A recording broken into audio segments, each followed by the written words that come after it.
Bonjour à tous, on commence ce tour de la presse sportive du côté du FC Metz.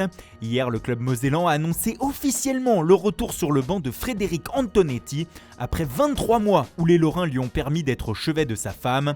Vincent Ognon a assuré l'intérim pendant ce temps, mais désormais Antonetti est de retour aux affaires, ce qui entraîne le départ d'Ognon du club. Il laisse celui-ci à la 15e place actuellement en Ligue 1 avec 7 points en 6 matchs et 4 d'avance sur la zone rouge. En Angleterre, les journaux anglais ne parlent que d'une seule chose depuis 3 jours, le projet de réforme qui serait voulu par les 6 clubs les plus puissants de la Premier League. Pour rappel, ces derniers aimeraient arriver à un championnat à 18 clubs, avec seulement 2 descentes directes et surtout un pouvoir renforcé pour les 9 formations les plus anciennes, ce qui provoque un tollé outre-Manche. La preuve avec la une du Daily Telegraph qui consacre 3 enquêtes au sujet ce matin.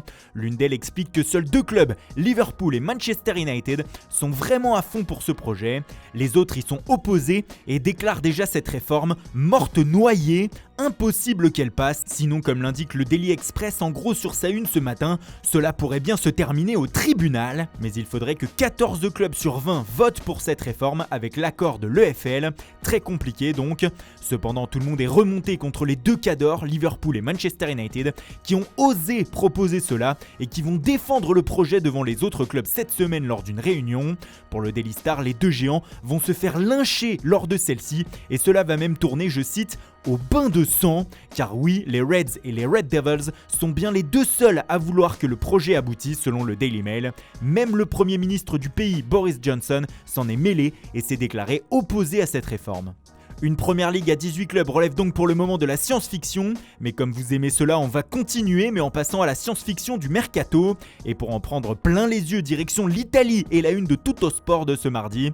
Pour le média, il a fallu 2 images pendant et après France-Portugal pour que Cristiano Ronaldo devienne le nouveau directeur sportif de la Juventus.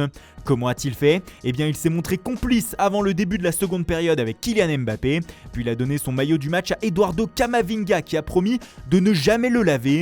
Suffisant pour faire fantasmer le média italien qui se met déjà à rêver des 2 joyaux français aux côtés de CR7 au sein de la vieille dame. Rien que ça.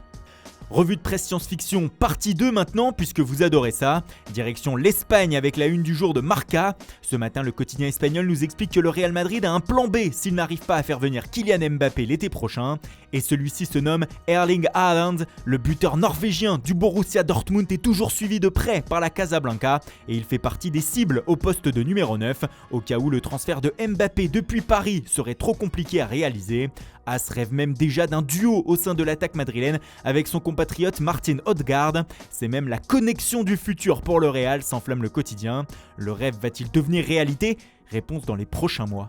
Mercato encore en une de Mundo Deportivo ce matin, mais pour une fenêtre plus proche de nous, celle de l'hiver prochain. Pour le média, le marché des transferts de janvier pourrait être un marché des bonnes affaires pour le Barça. En effet, comme l'écrit le quotidien, les 3 cibles principales de Ronald Koeman, le coach néerlandais du club, sont toutes les 3 libres en juin prochain. Leurs 3 clubs respectifs, Manchester City pour Eric Garcia, l'OL pour Memphis Depay et Liverpool pour Georginio Wijnaldum, vont avoir un besoin urgent de les vendre pour récupérer quelques liquidités. Le FC Barcelone pourrait donc en profiter pour les arracher à moindre coût. Et on termine par le match de demain, le 3e en quelques jours de l'équipe de France. Pour la 4e journée de la Ligue des Nations, les champions du monde se déplacent en Croatie. Mais avant ce choc, un homme inquiète la presse et les fans, c'est Antoine Griezmann. Loin de son meilleur niveau au Barça, le leader offensif des Bleus commence aussi à avoir du mal en sélection, comme on a pu encore le voir dimanche soir contre le Portugal. Le journal Le Parisien se demande si le poste où le place Didier Deschamps, à savoir meneur de jeu, est vraiment le sien. Face au doute, Griezmann a toujours répondu sur le terrain avec brio. On l'attend donc de nouveau demain à Zagreb pour faire une nouvelle fois taire les sceptiques. Voilà, c'est tout pour aujourd'hui. Merci pour votre fidélité. Bonne journée à tous et rendez-vous dès demain matin pour une nouvelle revue de presse.